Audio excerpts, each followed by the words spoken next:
Ça va, je dois pas trop baisser quand même après Catherine.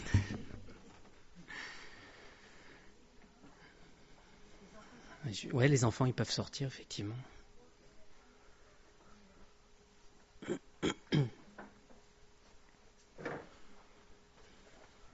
N'oubliez pas de saluer le monsieur qui est avec son t-shirt bleu tout à l'heure, parce que c'est la dernière fois qu'il est avec nous. Benjamin.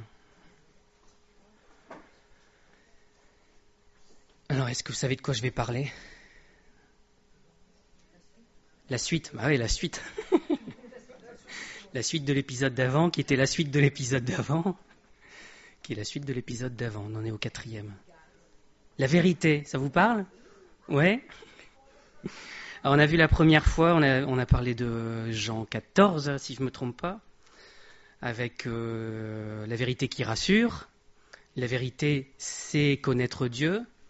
Et nous et la vérité, ou les signes de la vérité en nous. Et donc je continue aujourd'hui avec rendre témoignage à la vérité. Alors, initialement, je voulais continuer dans Jean 8. Alors je fais tout dans le désordre, mais tant pis. Vous allez voir que c'est pire que ça. J'ai voulu commencer dans Jean 8. En fait, quand on lit Jean 8 au début, ça fait référence à Jean 5. Alors du coup, je dis tant pis, je repars dans Jean 5 et puis je repartirai sur Jean 8 après. Donc voilà, on fait tout dans le désordre, mais ça parle de vérité quand même. Jean 8, ça parlait de quoi ? C'est Jésus qui parle aux pharisiens et il leur dit de nouveau « Je suis la lumière du monde. Celui qui me suit ne marchera pas dans les ténèbres, mais il aura la lumière de la vie. » Là-dessus, les pharisiens lui dirent « Tu rends témoignage de toi-même, ton témoignage n'est pas vrai. » Ils sont un peu brutals, hein, mais pourquoi ils disent ça ? Parce que justement, en Jean 5, ils se sont disputés avec lui et Jésus leur a expliqué « Oui, il y en a plein qui rendent témoignage, tout ça. » Donc voilà, on va partir en Jean 5 parce que ça explique ce verset-là. Et puis plus tard on fera Jean 8, comme ça vous saurez, quand je vous dirai on parle de quoi, vous saurez c'est la vérité, c'est Jean 8. Donc les pharisiens ils parlent de Jésus, là ils disent ouais tu rends témoignage de toi-même, ils font référence à cette discussion qu'il y a en Jean 5. Donc quand je me suis dit on va voir Jean 5, forcément pour voir Jean 5 il faut voir Jean 4. Bon, on verra pas Jean 4 en détail aujourd'hui, c'est juste que Jean 4 ça nous parle d'un officier du roi qui va voir Jésus pour son enfant et qui dit « Viens, mon enfant, il est sur le point de mourir. » D'accord ? Et il dit « Descends », texto, il dit « Descends ». Alors, je l'ai peut-être pris, d'ailleurs. Voilà, parce que je ne l'ai pas écrit sur ma feuille, comme d'hab, mais je l'ai mis dans un diapo. Donc, Jésus va à Cana. Je vais vous le lire, ça va être plus simple, sinon ça va être embrouillé. Il retourna donc à Cana, en Galilée, où il avait changé l'eau en vin. Il y avait à Capernaum un officier du roi dont le fils était malade. Ayant appris que Jésus était venu de Judée en Galilée, il alla vers lui et le pria de descendre et de guérir son fils qui était près de mourir. Jésus lui dit « Si vous ne voyez des miracles et des prodiges, vous ne croyez point. » L'officier du roi lui dit « Seigneur, descends avant que mon enfant meure. » « Va, lui dit Jésus, ton enfant vit. » Et cet homme crut à la parole que Jésus lui avait dite et il s'en alla. Ce qu'on voit là, en fait, dans la fin de Jean 4, dans ce passage-là, c'est que cet officier du roi, il croit sans rien avoir vu, en fait. Jésus lui dit, va, ton enfant y vit. Il voit rien du rien, il sent probablement rien, mais voilà, il fait confiance, il dit, ok, je crois. Et il rentre chez lui et il constate que son enfant vit, en fait, qu'il est guéri. Et c'est cette phrase de Jésus qui dit, mais si vous ne voyez pas des miracles et des prodiges, vous ne croyez pas. Il vous faut quelque chose pour croire. Vous êtes dur, en fait. Et étonnamment, c'est cet officier du roi, donc un Romain, très probablement, qui croit sans rien voir. Et c'est beau cette fois-là. Et on va parler du coup de croire et du témoignage qui est rendu, du témoignage qui est rendu à Jésus. Parce qu'en fait, là, ce monsieur, il croit comme ça. Mais finalement, Jésus, il sait qu'on est un peu dur, un peu compliqué. Et il apporte des témoignages autour de lui qui nous aident à croire, en fait. Il ne nous demande pas toujours de croire sur parole sans rien avoir. On devrait être comme ça, je pense que c'est ça l'idéal, juste de le croire simplement. Mais Jésus, il sait qu'on est humain, et du coup, il apporte des choses pour nous aider à croire. Par moment. Des fois, il nous demande juste de croire. Donc, au début du chapitre 5 de Jean, on va y arriver, versets 1 à 16, on a l'histoire du paralytique. Vous savez, le paralytique qui attend que l'eau bouge à la piscine de Bethesda.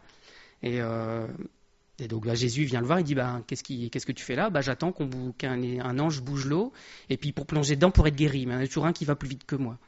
Et Jésus il dit mais tu veux être guéri ? Il répond oui, et puis il est guéri. D'accord ? Et là, il y a encore problème avec les pharisiens. Les pharisiens, ils sont casse-pieds, mais grâce à eux, on a des enseignements de Jésus. Donc c'est quand même positif en fait. Donc pourquoi ils râlent les pharisiens? Alors, ça, c'était la fin de l'histoire d'avant, voilà, pour faire les choses dans l'ordre. Jean 5, versets 16 à 18. Les Juifs poursuivaient Jésus parce qu'il faisait ces choses le jour du sabbat. Mais Jésus leur répondit, « Mon Père agit jusqu'à présent. Moi aussi, j'agis. » À cause de cela, les Juifs cherchaient encore plus à le faire mourir, non seulement parce qu'il violait le sabbat, mais parce qu'il appelait Dieu son propre Père, se faisant lui-même égal à Dieu. En fait, c'est ça qui provoque la colère des pharisiens. C'est déjà, le jour du sabbat, il fait des guérisons alors qu'on est censé ne rien faire. Hein, ils sont psychorigides. Et en plus, quand il leur répond, il dit « Mais mon Père, il agit, moi aussi j'agis ». Ça pourrait être ça aussi le titre du message, en fait. Hein. « Mon Père agit, moi aussi j'agis ».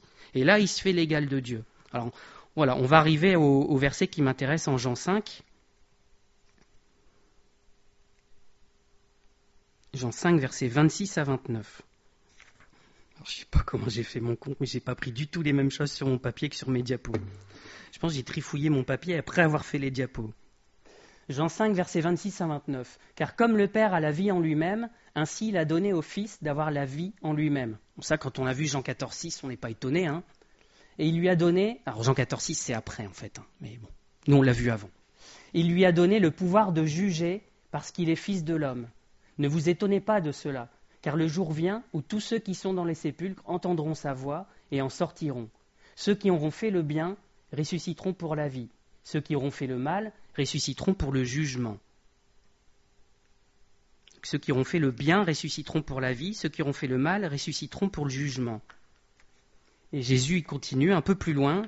Il leur dit « Je ne puis rien faire de moi-même. Selon ce que j'entends, je juge, et mon jugement est juste, parce que je ne cherche pas ma volonté, mais la volonté de celui qui m'a envoyé. » Et en fait, c'est ce passage-là en fait, qui m'a interpellé. Quand Jésus dit « Je ne peux rien faire de moi-même ». Je dis, un peu bizarre quand même. Alors de quoi il parle? Alors pourquoi je vous ai mis le passage d'avant? Parce qu'en fait, il parle de jugement à ce moment-là. Quand il dit « Je ne peux rien faire de moi-même », c'est qu'il nous explique qu'en fait, le jugement, il est lié au Père aussi. C'est pas lui qui fait les choses. Lui est venu pour sauver, pas pour juger. Et c'est le Père qui juge. Donc c'est pas Jésus qui s'occupe du jugement. Mais je crois que d'une manière générale, ça ne s'applique pas qu'au jugement en fait. C'est assez étrange, mais régulièrement, Jésus il a des formulations comme ça. Je ne peux rien faire de moi-même, je ne peux pas faire ci de moi-même, je ne fais pas ça de moi-même. Alors je me dis, mince, il est bizarre Jésus. Du coup, j'ai ma diapo que je n'ai pas affichée tout à l'heure. Voilà. Donc plus loin dans Jean, il fait référence à ça aussi, hein, quand il dit « je ne peux rien faire de moi-même ». Il a dit juste avant « mon Père agit jusqu'à présent, moi aussi j'agis ». Il y a un lien en fait entre toutes ces paroles de Jésus. Quand il dit « je ne peux rien faire de moi-même », c'est parce qu'en fait c'est le Père qui fait les choses, et c'est pas lui. Même si physiquement c'est lui quand même. Mais finalement ça représente un peu ce qui devrait se faire dans notre vie. C'est pas nous qui devrions faire les choses. Alors c'est sûr que physiquement le Seigneur nous utilise, mais c'est le Père qui doit les faire au travers de nous. Et nous on devrait rester sur cette règle-là, je pense, de « je ne peux rien faire de moi-même ». Alors, vous allez me dire, c'est quand même bizarre de la part de Jésus. Hein. Il dit, je ne peux rien faire moi-même. Et Jésus était tout puissant. Il était Dieu, il pouvait tout faire ce qu'il voulait. Et je pense que ce blocage-là, il n'est pas dans une question de puissance, en fait. Il n'est pas dans une question de physiquement, il ne pouvait pas le faire. C'est juste que c'est une forme d'impossibilité mentale, d'impossibilité morale, spirituelle, en fait. Il était lié à Dieu, et donc il ne pouvait pas faire les choses sans Dieu. C'était forcément Dieu qui les faisait au travers de lui. Voyez. Après, physiquement, il avait la puissance de faire tout ce qu'il voulait. C'était pas impossible pour lui. Alors, ça me paraissait quand même un peu bizarre, cette histoire de Jésus qui ne peut pas faire de lui-même. Alors, du coup, j'ai refouillé quand même. Je dis, je ne vais pas vous faire une doctrine juste sur un verset, faut faire attention. Et donc, j'en ai trouvé d'autres. Je fais tout dans le désordre. Bon, ça, on l'a lu. Désolé. Verset 11. Diapo 11 pour moi. Jean 8, 28. Jésus donc leur dit, « Quand vous aurez élevé le Fils de l'homme, alors vous connaîtrez ce que je suis, et que je ne fais rien de moi-même, mais que je parle selon ce que le Père m'a enseigné. » Il dit, « Je ne fais rien de moi-même, mais je parle selon ce que le Père m'a enseigné. » Jean 8, 42, un peu plus loin finalement. Hein.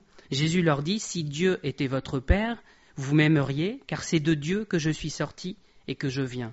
Je ne suis pas venu de moi-même, mais c'est lui qui m'a envoyé. » Donc, il ne parle pas de lui-même, il ne fait rien de lui-même, il n'est pas venu de lui-même. C'est assez bizarre de penser ça de Jésus, de dire « Mais mince, Jésus, il n'a rien fait de lui-même. » Mais on devrait en arriver là, en fait, dans notre vie.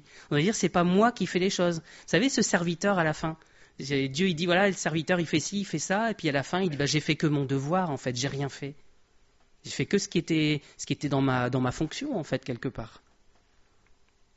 Un peu plus loin, Jean 12, 49, je dis, c'est pas juste un verset qui dit ça. Jésus qui continue, car je n'ai point parlé de moi-même, mais le Père qui m'a envoyé, on fait le lien avec avant, m'a prescrit lui-même ce que je dois dire et annoncer. Donc il est complètement dépendant du Père, en fait. Quand il dit quelque chose, c'est parce que c'est le Père qui lui a enseigné, c'est le Père qui lui dit de le dire. Quand il va quelque part, c'est le Père qui l'envoie. Petit dernier pour la route. Jean 14, 10. Ne crois-tu pas que je suis dans le Père et que le Père est en moi ? Ça, on l'a lu la fois dernière, normalement. Les paroles que je vous dis, je ne les dis pas de moi-même. Et le Père qui demeure en moi, c'est lui qui fait les œuvres. Vous voyez, c'est assez clair, en fait. Et dans ces versets-là, il y a systématiquement mention du Père. Systématiquement. Les 4 qu'on a vus là, c'est le Père. C'est le Père qui m'envoie, c'est le Père qui m'a enseigné, c'est le Père qui m'a prescrit ce que je dois dire et annoncer. Et là encore, c'est le Père qui demeure en moi qui fait les œuvres. Donc c'est important pour nous d'avoir, je pense, cette première règle, je ne peux rien faire de moi-même. Et si on veut rendre témoignage à la vérité, si on veut être des témoins aux yeux du monde, on ne doit rien faire de nous-mêmes. On doit être conscient qu'on est incapable de le faire. On dit peut-être que physiquement on sait le faire, peut-être qu'intellectuellement on sait le faire. Mais on doit se dire, Seigneur, je me rends complètement dépendant de toi. Et c'est toi qui le feras en moi. Moi, je suis capable de rien. Alors, est-ce que ça concerne que Jésus ? Ben non, il y a des versets aussi sur le Saint-Esprit. Si ça s'appliquait qu'à Jésus, ce serait bizarre. Mais en fait, les 3 sont pareils. Alors, on n'entend pas ça du Père, on va couper tout de suite. Mais en Jean 16, verset 13, quand le Consolateur sera venu, l'Esprit de vérité, il vous conduira dans toute la vérité, car il ne parlera pas de lui-même, mais il dira tout ce qu'il aura entendu, et il vous annoncera les choses à venir. Donc il ne parlera pas de lui-même, mais il dira tout ce qu'il aura entendu. Il aura entendu de qui ? Du Père. On revient tout le temps au Père.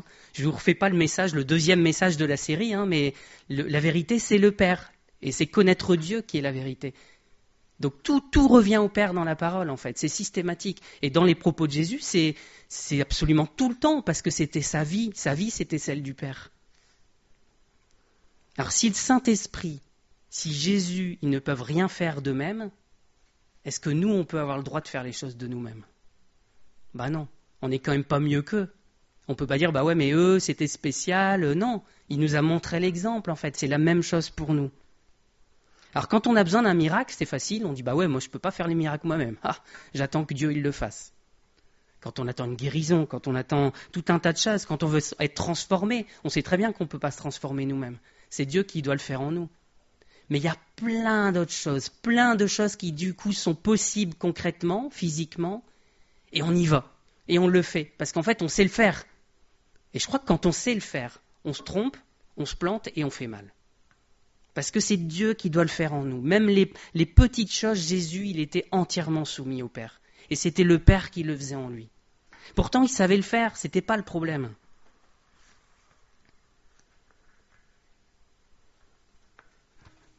Alors ça ne se limite pas du coup à Jésus et le Saint-Esprit. C'est pareil, on pourrait dire, ouais, mais c'est lié à eux. Trouver une explication peut-être. Ce serait tordu, je pense. Mais voilà. 2 Corinthiens 3, versets 5 et 6. C'est Paul qui parle du coup, qui dit « Ce n'est pas à dire que nous soyons par nous-mêmes », vous voyez toujours ces mêmes mots, par nous-mêmes capables de concevoir quelque chose comme venant de nous-mêmes. Notre capacité, au contraire, vient de Dieu. Il nous a aussi rendus capables d'être ministres d'une nouvelle alliance, non de la lettre, mais de l'esprit. Car la lettre tue, mais l'esprit vivifie. Notre capacité, au contraire, vient de Dieu. Il nous a rendus capables. On n'est capable de rien de nous-mêmes. Et il faut en arriver là pour que Dieu, lui, fasse le nécessaire et qu'il nous rende capables. L'épître aux Hébreux. Alors, j'allais dire Paul dans l'épître aux Hébreux, mais non, c'est peut-être pas lui, on ne sait pas. J'aimerais bien que ce soit Paul. On ne saura pas tout de suite. Hébreux 13, versets 20 et 21. Que le Dieu de paix, qui a ramené d'entre les morts le grand pasteur des brebis, on retrouve notre pasteur, le berger, par le sang d'une alliance éternelle, notre Seigneur Jésus, vous rende capable de toute bonne œuvre pour l'accomplissement de sa volonté, et fasse en vous ce qui lui est agréable par Jésus-Christ, auquel soit la gloire au siècle des siècles. Amen.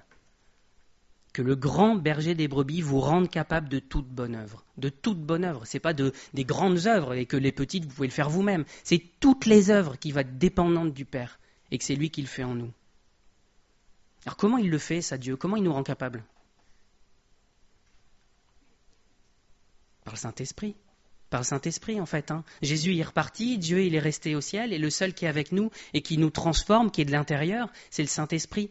Il vient en nous et c'est lui qui fait les choses. Et Jésus, il était rempli du Saint-Esprit aussi quand il était sur terre. Donc il faisait les choses de manière naturelle, en fait, pour Dieu.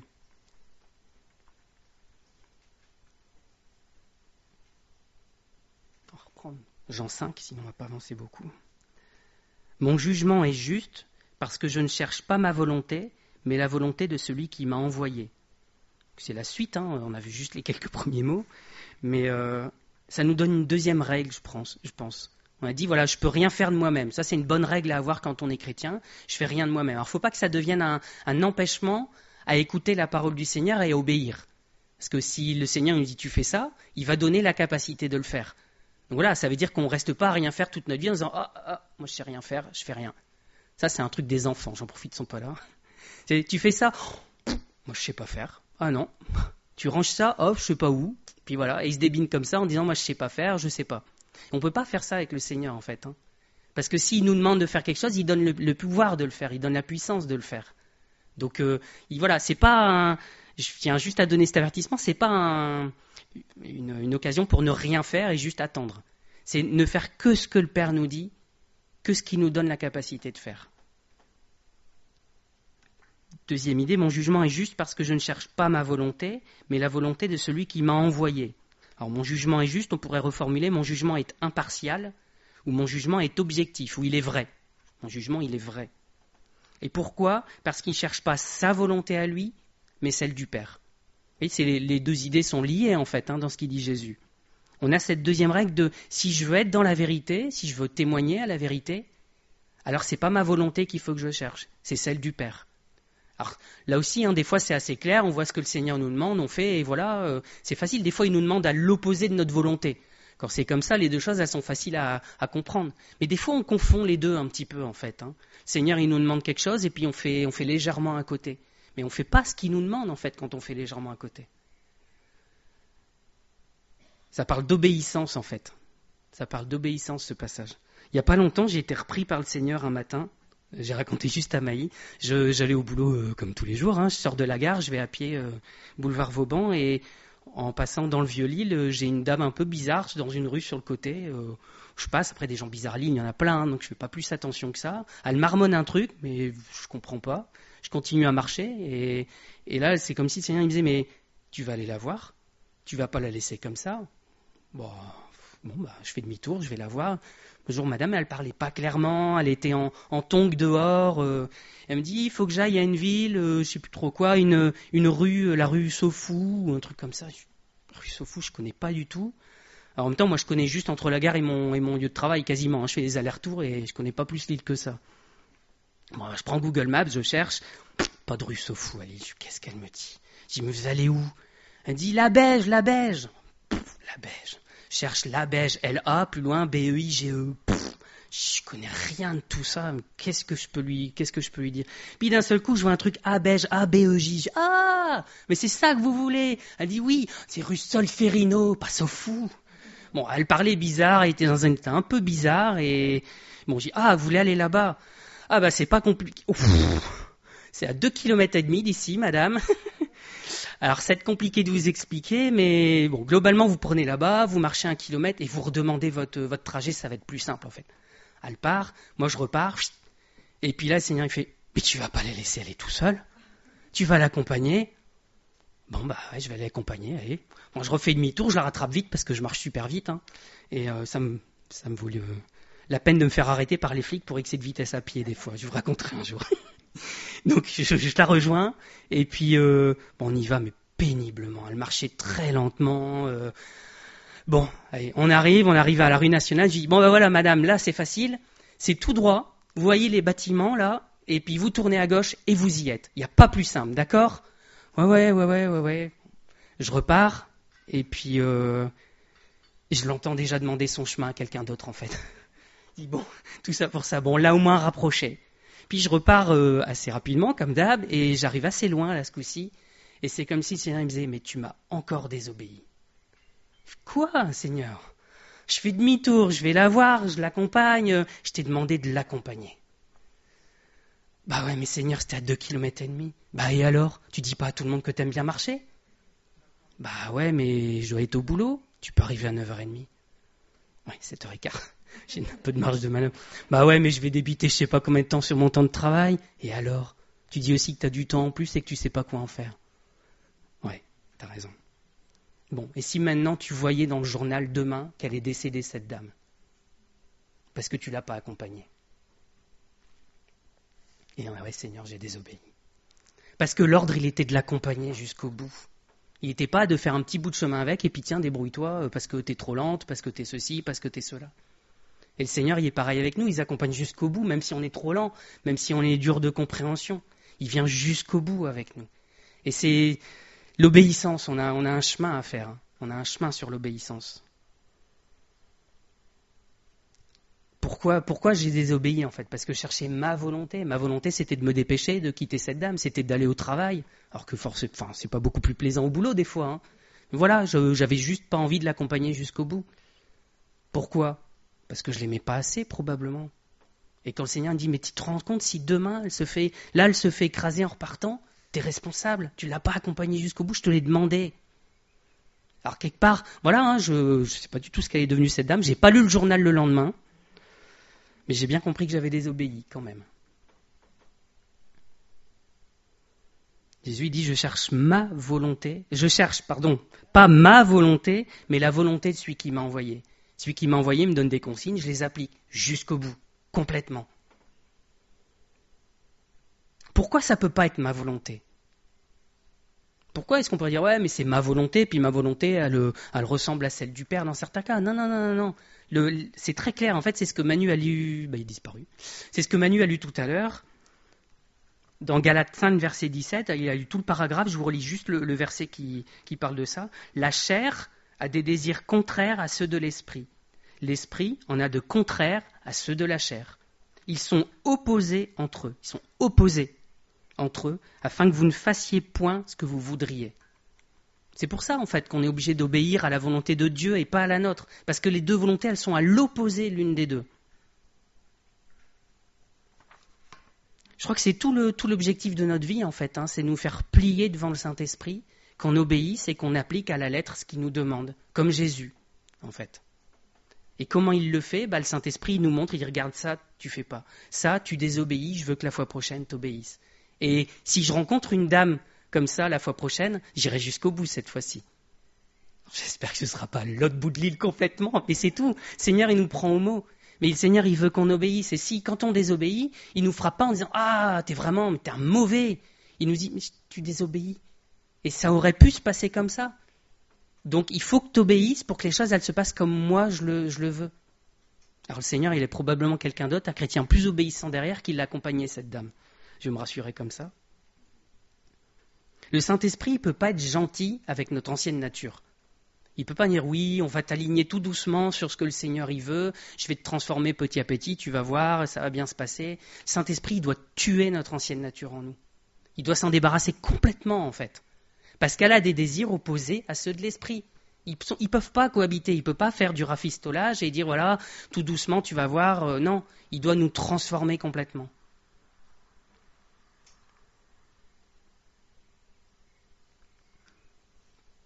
La suite de Jean 5, si c'est moi qui rends témoignage de moi-même, mon témoignage n'est pas vrai. Alors ça aussi c'est bizarre quand même, il dit que des trucs bizarres.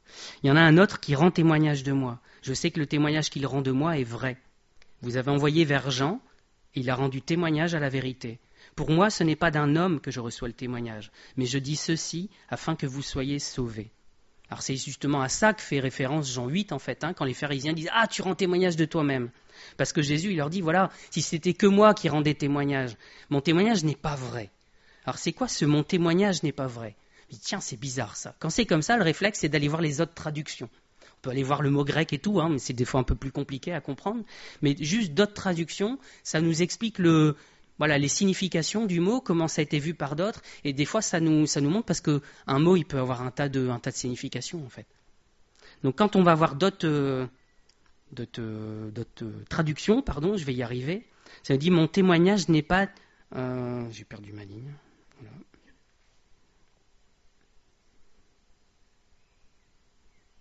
Alors c'est Martin et Osterval qui traduisent mon témoignage n'est pas digne de foi. Et la Jérusalem, elle dit mon témoignage n'est pas valable.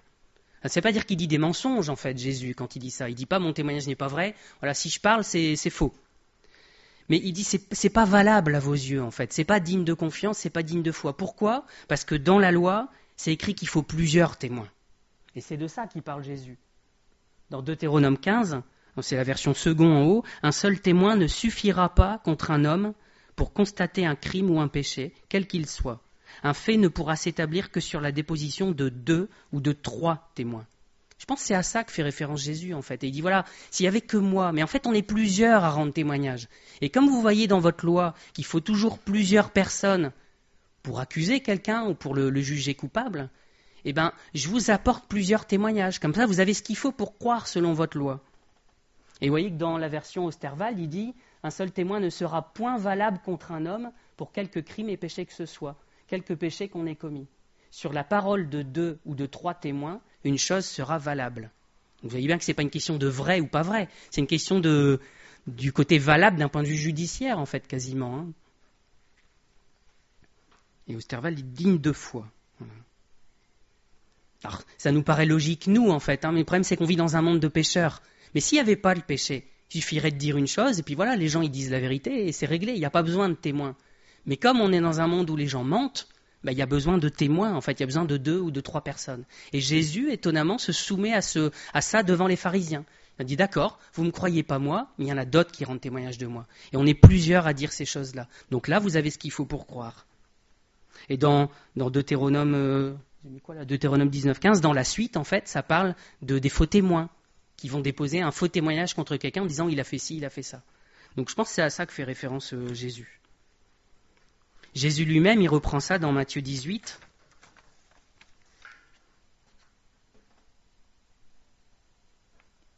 J'ai pas sauté un truc là ? Alors il dit, mon témoignage n'est pas vrai, le témoignage qui rend de moi est vrai. Donc c'est la même formulation. Oh, bon, c'est parce que je fais toutes les choses dans le désordre, je continue. Mon témoignage n'est pas vrai, n'est pas valable, n'est pas digne de foi ou ne peut suffire. C'est les traductions qu'on peut avoir quand on regarde un petit peu ce verset-là.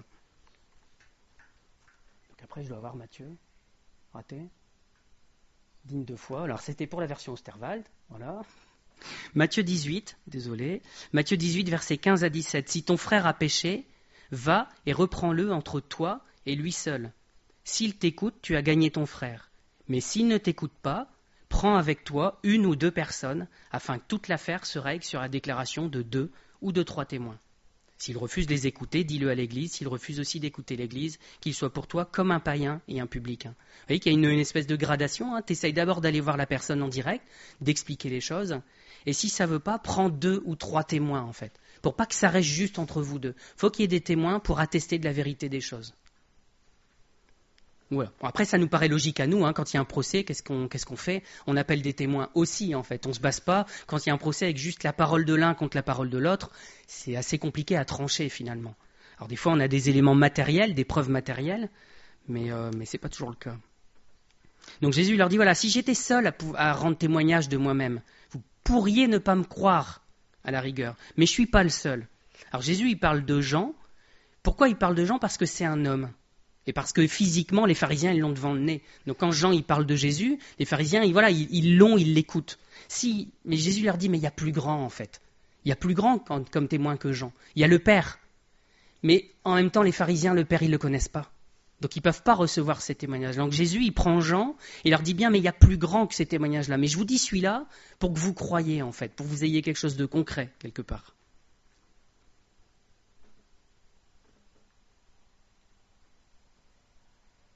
Ce coup-ci, c'est bon. Alors, encore une fois, on a vu la fois dernière, ce qu'on voit dans l'évangile de Jean, on le retrouve dans l'épître de Jean, en fait. Parce que Jean a été marqué par ces paroles de Jésus. Et là aussi, on voit dans 1 Jean 5, versets 6 à 13, des choses qui ressemblent à ce qu'on lit ici. Donc c'est lui, Jésus-Christ, qui est venu avec de l'eau et du sang. Non avec l'eau seulement, mais avec l'eau et avec le sang. Et c'est l'Esprit qui rend témoignage, parce que l'Esprit est la vérité.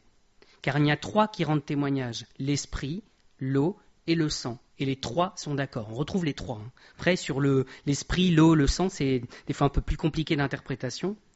Si nous recevons les témoignages des hommes, le témoignage de Dieu est plus grand. Si vous recevez le témoignage de Jean, le témoignage du Père, il est encore plus grand. Car le témoignage de Dieu consiste en ce qu'il a rendu témoignage à son Fils. Celui qui croit au Fils de Dieu a ce témoignage en lui-même. Celui qui ne croit pas Dieu le fait menteur, puisqu'il ne croit pas au témoignage que Dieu a rendu à son Fils. Et voici ce témoignage, c'est que Dieu nous a donné la vie éternelle et que cette vie est dans son Fils. Celui qui a le Fils a la vie. Celui qui n'a pas le Fils de Dieu n'a pas la vie. Je vous ai écrit ces choses afin que vous sachiez que vous avez la vie éternelle, vous qui croyez au nom du Fils de Dieu. Ça, je trouve les liens entre Jean et 1 Jean, ils sont formidables. Voilà, c'est l'Esprit qui rend témoignage. Alors, je vous le remets juste. Voilà. L'Esprit qui rend témoignage parce que l'Esprit est la vérité. Là aussi, quand on a lu Jean 14,6 finalement, on sait que l'Esprit c'est la vérité. Parce que Jésus dit, je suis le chemin, la vérité et la vie. Et le Père, il est pareil que moi. Et les Saint-Esprit, c'est le même. Donc si Jésus c'est la vérité, le Saint-Esprit c'est la vérité. On n'est pas surpris. Le témoignage de Dieu est plus grand que celui des hommes. Et je pense que c'est pour ça que nous, on ne peut pas rendre témoignage de nous-mêmes. On ne peut pas le faire de nous-mêmes, pour reprendre la formulation de Jésus. Parce que c'est le Saint-Esprit qui est en nous, qui représente Dieu, qui rend témoignage. Et là, son témoignage, il est plus grand que le nôtre. Vous savez, nous, on essaye des fois faut que je rende témoignage de ce que le Seigneur il fait dans ma vie. Mais du coup, on est assez acteur quand c'est comme ça. C'est moi qui vais rendre témoignage, il faut que je dise ci, il faut que je fasse ci. Et en fait, c'est le Saint-Esprit en nous qui rend témoignage. C'est pas nous qui rendons témoignage directement, c'est lui, et par son expression, il montre qu'il est en nous et il rend témoignage au Fils de Dieu. Alors, c'est l'Esprit qui rend témoignage, mais finalement, le Père aussi, il rend témoignage. C'est ce qu'on voit. Dieu a rendu témoignage à son Fils. Donc, on revient encore une fois à ces trois. On revient à Jésus, au Saint-Esprit et au Père. Ils sont trois pour rendre témoignage et pour avoir un témoignage qui est digne de foi. Celui qui croit au Fils de Dieu, je ne sais plus où c'est, je l'ai perdu. Celui qui a le Fils a la vie. Alors, celui qui a le Fils, celui qui le possède, en qui il demeure en fait. Quand il est à l'intérieur de nous, on a la vie. Et là, on revient encore une fois sur Jean 14,6. Je suis le chemin, la vérité et la vie. S'il est en nous, on a la vérité en nous. Et elle doit forcément s'exprimer.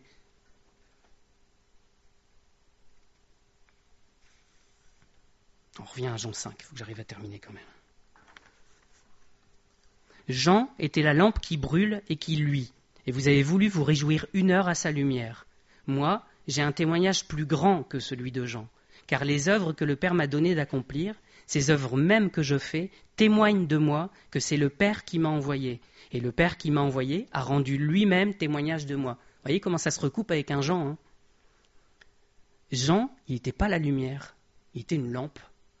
Juste une lampe. Alors il a rendu témoignage, c'est vrai, il a éclairé avec une certaine puissance. Mais le témoignage de Dieu, il est plus grand. Il est plus grand. Pourquoi ? Parce que Dieu, il est la lumière. Et donc quand on a eu une lampe, ok, on voit le témoignage. Mais quand il y a la lumière qui sort, la lampe, on ne la voit plus en fait. Le témoignage de Dieu, il est plus grand que celui des hommes. La lumière, elle est plus grande qu'une simple lampe. Alors c'est quoi le témoignage que Dieu donne ? C'est les œuvres qu'on accomplit. Mais encore une fois, c'est pas nous qui devons par nos œuvres dire voilà, je vais faire ci, faire ça, montrer qu'il y a le Père en moi. Non, s'il est en nous, il fera les œuvres. Il les fera naturellement. Et c'est pas à nous à chercher, à activer des choses, à faire de l'activisme quelque part. Alors, est-ce qu'on est une lumière ou est-ce qu'on est une lampe ? Juste une lampe, une petite ampoule. Je crois que souvent on n'est que des lampes, alors qu'on devrait être des lumières. On n'est que des lampes, ça nous suffit, on est un tout petit truc qui brille, et puis si on allume la lumière, on ne voit plus rien en fait. Et pour certains, on n'a pas la lumière à tous les étages, dit Philippe. On n'est que des lampes en fait, et on a besoin d'être dans le noir pour voir le la petite chose qui brûle. Mais le Seigneur, il veut faire de nous des lumières, en fait, pas juste des lampes. Alors, qu'est-ce qu'il dit un peu plus loin? Non, Matthieu 5, 14. Vous êtes la lumière du monde. Il ne dit pas vous êtes la lampe du monde. Vous n'êtes pas l'ampoule, la chandelle, je ne sais pas quoi du monde. Vous êtes la lumière du monde. Une ville située sur une montagne ne peut être cachée. Il n'y a pas de comparaison. On met une lampe en haut d'une montagne, voilà. Mais là, on dit, vous êtes la lumière, ça doit se voir de partout. Comme une ville qui est en haut, on peut que la voir. Vous savez, j'ai cette image cette ville des Incas, là, qui est tout en haut d'une montagne, là, et il n'y a rien. Et quand vous regardez des dizaines de kilomètres à la ronde, vous voyez les ruines de cette ville, là, le Machu Picchu, un truc comme ça. On devrait être ça. On devrait nous voir des kilomètres à la ronde parce qu'on éblouit tout le monde. Les gens, ils devraient mettre des lunettes de soleil pour nous. On rigole, mais on est tellement une faible lumière, le Seigneur, il veut qu'on soit plus que ça. Alors, c'est pas notre lumière à nous, en fait. C'est pour ça. Nous, on n'est pas capable de briller autant, en fait. On est limité. Comme une lampe, comme une ampoule, un néon, il ne peut pas briller plus que ses capacités physiques, en fait. C'est limité, c'est tout. Mais Dieu, il est la lumière. Et s'il est en nous, on revient systématiquement à ça, s'il est en nous, c'est sa lumière à lui, en fait, qui ressort de nous et qui éblouit tout le monde. Nous, on doit être transparent. Et en fait, on est tellement opaque qu'il n'y a pas beaucoup de lumière qui sort. Et le Seigneur, il veut plus pour nous. Et il veut plus pour nous, et c'est lié à notre connaissance de lui, en fait. Moi, je suis vraiment travaillé par ça en lisant Jean. C'est que on ne le connaît pas encore assez. On a besoin de le connaître plus, et dans ce cas-là, on dira les choses qui viennent de lui, on fera les choses qui viennent de lui, et on brillera de sa lumière à lui. Et ce ne sera pas nous. Nous, on est incapables de le faire. Mais c'est lui qui le fera en nous. Qu'est-ce qu'elle fait, la lumière? Elle rend les choses visibles. Sinon, ça reste caché. Jésus, il est venu comme la lumière dans le monde pour mettre en évidence, en fait, le péché. Il est venu éclairer les hommes, montrer, regarde ce qu'il y a dans ton cœur. Tant qu'on est dans le noir, on voit rien, en fait. Tu sais, c'est toujours cette image d'une maison. Si vous fermez toutes les lumières, vous fermez tous les volets, peut-être que c'est propre à l'intérieur. De toute façon, vous ne le voyez pas. Puis quand vous ouvrez, tout ça dedans. J'aime bien cette image de la lumière aussi, le phare. Le phare, il montre quoi? Il montre deux choses, en fait. Il montre les rochers sur lesquels le bateau il peut se fracasser, mais il montre le port aussi. Le port où on peut aller se mettre à l'abri pour ne pas se fracasser sur les rochers. La lumière, elle montre la vie et elle montre la mort. Elle montre la mort dans notre cœur, en fait. Et elle nous dit, regarde, il y a la vie. Et tu peux venir à la vie. Et je vais remplacer cette mort que tu as là par ma vie. Jean 5, versets 37 à 40. Le Père qui m'a envoyé a rendu lui-même témoignage de moi. Vous n'avez jamais entendu sa voix, vous n'avez point vu sa face, et sa parole ne demeure point en vous, parce que vous ne croyez pas à celui qui l'a envoyé. Vous sondez les Écritures, parce que vous pensez avoir en elles la vie éternelle. Mais ce sont elles qui rendent témoignage de moi. Et vous ne voulez pas venir à moi pour avoir la vie? Alors ça, pour les pharisiens, c'est plus dur. Il s'adresse aux pharisiens, aux juifs d'une manière générale qui étaient venus le voir et qui étaient en train de se disputer avec lui en disant « Ah, ton témoignage n'est pas vrai, tu ne peux pas faire ci, tu ne peux pas faire ça. » Il leur dit « Mais vous n'avez jamais vu Dieu, vous ne l'avez jamais entendu. Sa parole, elle ne demeure pas en vous parce que vous ne croyez pas en moi en fait. » Et c'est un cercle en fait, vous ne croyez pas en moi et donc il ne peut pas demeurer en vous. Comme il ne demeure pas en vous, vous ne pouvez pas croire en moi non plus en fait. On a besoin de Dieu pour briser ce cercle-là, pour venir et nous permettre de croire, d'entrer dans le cercle et après d'avoir un cercle vertueux en fait. Vous sondez les Écritures et vous pensez avoir la vie éternelle en lui. Alors c'est vrai que je crois que c'est un danger pour nous. Parce que les Écritures, elles parlent de Dieu. Et nous, des fois, on pourrait avoir tendance à dire que les Écritures, c'est Dieu. C'est, je dirais un peu peut-être maladroitement, mais c'est la parole de Dieu. Donc voilà, c'est la parole de Dieu et puis on peut presque idolâtrer les Écritures. Et dire, voilà, ça c'est mon Dieu en fait. Mais mon Dieu, c'est pas les Écritures. Mon Écriture, c'est juste un texte. Bien sûr, c'est ultra important pour nous. C'est la seule trace écrite qu'on ait de sa parole. Et on croit que les textes originaux, ils ont été inspirés de Dieu. Mais c'est pas Dieu. Et il ne faut pas qu'on se trompe en fait, en disant, voilà, l'objectif c'est la Bible. Non, Jésus dit lui-même, les Écritures, elles rendent témoignage de moi. Si vous lisez les Écritures, c'est pour avoir un témoignage de moi. C'est pour lire de moi et apprendre de moi. Les Écritures, c'est pas la vie, c'est Jésus la vie. Il est aussi la parole, le Verbe incarné. Mais les Écritures qu'on a, notre texte, avec toute l'importance qu'on peut avoir, on prêche dessus tous les dimanches, on le lit tous les jours, voilà. Il y a pas j'en diminue pas l'importance, mais ça n'est pas Dieu, en fait. Il ne faut pas qu'on se trompe de cible. Elles n'ont pas la vie en elles-mêmes, en fait. Elles nous amènent à Dieu qui, lui, nous donne la vie. Et quand on lit les Écritures, moi, je vous répète encore une fois, mais quand on lit Jean, alors c'est valable partout ailleurs, mais Jean, c'est tellement encore plus fort. On voit comment il a connu Dieu, et il a écrit plus tard, donc il y a ce recul, en fait. Il a grandi avec Dieu quand il a écrit. Et c'est passionnant de voir ce qu'il dit sur Jésus. Quand on lit ça, tout ce qu'il dit sur la vérité, sur la lumière, sur la vie, c'est des choses qu'on voit nulle part ailleurs, en fait. Et il faut lire la parole pour que ça nous inonde, en fait. Et on se nourrit de ça. On ne se nourrit pas des Écritures en elles-mêmes, quelque part, mais de Dieu que ça nous fait ressortir. On se nourrit de la présence de Dieu quand on les lit. Voilà, lisons pas les Écritures pour gagner de la connaissance, pour gagner de la sagesse, ou je ne sais pas trop quoi, pour être un bon chrétien. Si on le lit juste parce que je suis chrétien, donc il faut que je le lise. Non, mais non, on se trompe de cible là. On le lit pour mieux connaître Jésus. L'objectif, c'est de le connaître. Je vais m'arrêter là. Je veux juste vous donner le goût de lire Jean et de le lire. Moi, ça me passionne. Je trouve ça. Je pourrais ne pas m'arrêter. Je crois que je vais vous faire du Jean pendant des mois et des mois. Ça continue. Mais voilà, c'est passionnant de voir comment il est Jésus, voir sa manière de faire. Je veux juste vous rappeler ces petites règles. Alors, faut dire pareil, il faut pas se dire c'est des règles, sinon on tombe dans une religion. Hein. Mais ces points qu'on a vus ensemble, savoir qu'on peut rien faire de nous-mêmes. Il faut en arriver là pour laisser à Dieu la place et que lui il fasse les choses. C'est vraiment un point super important. Je peux rien faire de moi-même. Et je suis dans la vérité si je ne cherche pas ma volonté, mais celle du Père. On peut laisser 2 petites règles sur Jean 5, c'est ça en fait.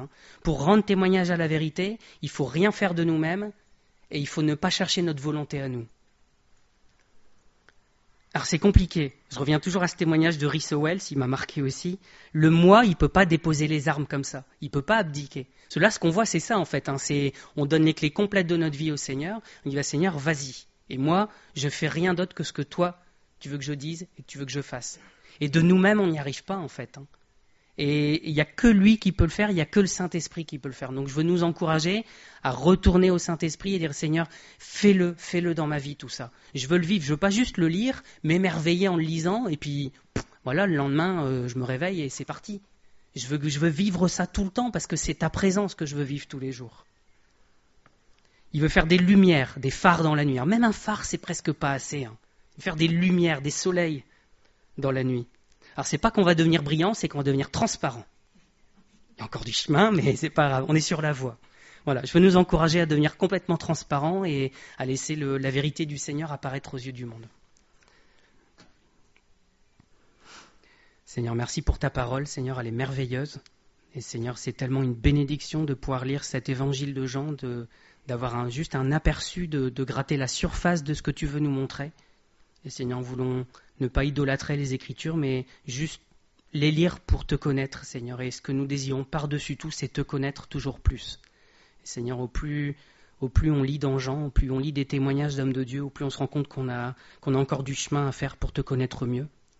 Et je te prie pour chacun d'entre nous, Seigneur, que tu mettes ce désir, cette flamme dans le cœur de te connaître, de te chercher, sans relâche, Seigneur, jusqu'à ce que tu te révèles, Seigneur, d'une manière encore plus grande que ce qu'on connaît.